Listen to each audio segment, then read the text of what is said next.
Number 3. I'm a 22-year-old girl. I was looking on Craigslist to buy a couch for my new apartment a month ago. I found something I thought seemed like a good deal. From the pictures, the couch seemed to be in great shape. The seller wanted to be contacted by email. His email was mexicanpoppy666@hotmail.com. I felt that email was a bit off-putting, but I still went ahead and emailed the man my offer. He responded within 5 minutes, accepting the offer and asking for my address. I honestly felt uncomfortable with his asking. I did not want a stranger coming to my house. I suggested that I just come to his house to pick it up, but he continually insisted that he come to my house. Eventually I stopped responding, and a day later, he emailed me again, giving me his address. I didn't know if I should go at that point, but it seemed like a steal, almost too good to be true, and according to his address, he didn't live too far. So I got in my van and drove over to the seller's house. I immediately noticed that the house was a bit smaller than all the other houses on the block. When I rang the bell, a middle-aged man wearing a baseball cap answered the door. He gave me a huge smile and invited me in. I was immediately feeling uneasy. He led me into his living room, and I saw the couch. Immediately, I saw scuff marks and small tears in the couch. It was not at all in the shape that it appeared in the ad. I commented on this, and he just smiled and offered to lower the price. I told him I'm not interested, and here's where things started getting creepy. As I was making my way out of the house, he put his hand on my shoulder and offered to give it to me for free if I was willing to, quote-unquote, give something to him. I let out a disgusted gasp and got back into my car. I didn't even look up out the window. I just drove away from there quickly. But it doesn't end there. That same night, I was laying in my bed watching TV when I thought I heard somebody stomping up the steps of my porch. I muted the TV and was able to clearly hear the sound of somebody fiddling with my front doorknob. I jumped out of my bed and tiptoed over to the front door to look through the peephole, but whoever it was already gone. And then, I thought I could hear the sound of the gate to the backyard opening and closing. That was when I grabbed the phone and dialed 911. Soon after, I heard the sound of somebody fiddling with the doorknob to the back door of the apartment. I yelled to whoever it was that the police were on their way, and after that, I heard the sound of the gate opening and closing again. They were gone. This was a month ago and nothing has happened since, but I still can't sleep at night. I'm 99% sure it was the man that was selling the couch. He must have followed me home. There was no way it was just a coincidence.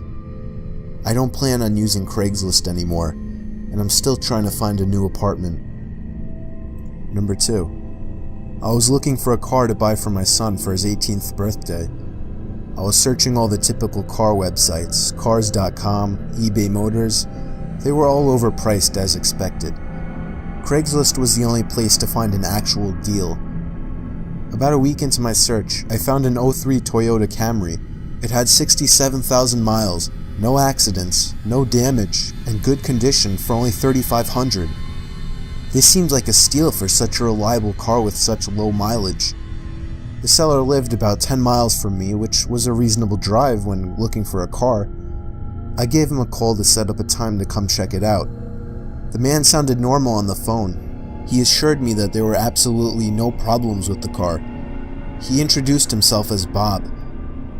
I brought along $3,500 in cash, even though I planned on wiggling down the price as much as possible. I pulled up the dirt road to Bob's property about 15 minutes early. It was a tiny little house with a decent-sized property, only because it was a bit far from the nearest neighbors. The garage was open, so I walked over to see if anybody was inside, but except for an unusual amount of car parts, it was empty. The car was nowhere in sight. The only car on the property was an old pickup truck. I went over to the front door to check the house numbers. It was the right address. The doorbell button was missing, so I knocked on the front door.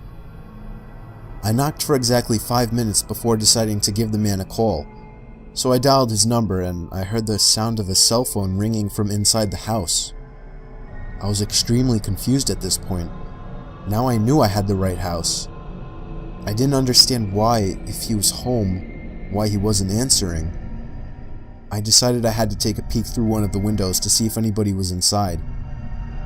Peering through the glass, I couldn't really see much as it was pretty dark inside the house. I saw a very old-fashioned dining room set, but across from that, I saw somebody standing at the back door of the house, staring outside. I figured that must have been Bob, so I knocked on the window, but he didn't even move. There was no gate or anything to the backyard. It was just a wide open yard since this wasn't a rural area. I simply walked around the house to the backyard. I didn't understand how he couldn't hear me. When I got to the back door, I made a shocking realization. The figure standing by the door was a taxidermied human being. I ran straight back the way I came and back to my car. I looked up one last time before driving off. The blinds to the window I had peeked into had been shut, but I could see two of the blinds bent open. Somebody was at that window watching me. You can probably guess I had the gas pedal to the floor the whole way home. The whole situation still makes no sense. All the car parts, the fact that there was no Toyota Camry, the taxidermied human being. The fact that there was no car there leads me to believe that whoever that man wasn't planning on selling me anything. And that also leads to the disturbing thought that I was very close to becoming a lifeless statue staring out that man's back door. Number 1. I was looking to buy the iPhone 5 about a year ago. I found a guy on Craigslist who was selling his for $200. He claimed it was in mint condition and that he wanted to upgrade to the 5C. I didn't know much about how to go about testing a phone to make sure everything works, so I brought my little brother along who knew a lot more than I did. We met halfway at a Dunkin' Donuts parking lot at like 10 o'clock at night. Two large, intimidating guys stepped out of a black Honda Civic and walked over to us. One of the guys pulled out the phone and showed it to me. It didn't have a scratch on it. My brother took out my SIM card and popped it into this new phone. He did some testing and told me that it works. The guy then asked for $250, even though he originally asked for $200. I lied and told him I only brought $200, and he seemed a bit unhappy with this. I did have $250, but I didn't want to spend more than his original asking price. I kind of figured it was his way of making sure I didn't haggle down the price. I handed the guy the $200, and he and his buddy got back in their car. We got back into my car, and I tested out the new phone by calling my girlfriend. I sat testing things around for about 5 minutes. My brother commented on the fact that the two guys hadn't left yet either, but I didn't really care. I started the car and pulled out of the parking lot. My brother then commented that the two guys started their car just as I had. I didn't find it too weird. I drove down the turnpike and eventually stopped at a red light. That's when I noticed the black Honda Civic pull up right behind us in my rear view mirror. I found that a bit weird since I was sure they came from the opposite direction. I continued my drive home, but every single turn we made, they followed, and close on my tail too. My brother suggested I pull over, but there was no way I was going to do that. I knew those guys were looking for trouble. It got to the point where I was trying to lose them and started driving dangerously. If they needed something, they would call or at least honk their horn, but they were looking for some kind of trouble. I tried something risky to lose them. At an intersection, the light had just turned red. I floored it across the intersection before any of the cars would begin to pass. My brother shouted at me, calling me stupid and crazy, but it worked. They didn't follow. We got home after the extra long drive. My heart was still racing from the intensity of the situation. I was just happy I got a working phone for such a low cost. Later that night, I was playing around with the phone trying to set some things up before going to bed. My parents and brother were already asleep at this point, and just then, the sound of 2 car doors slamming shut outside interrupted me. I looked out my window, and I felt like my heart completely stopped. The black Honda Civic was parked across the street. I could only assume the 2 guys were already halfway to our front door. I immediately woke up my dad and explained everything as quickly as possible. He got up, grabbed a baseball bat, and crouched behind the front door.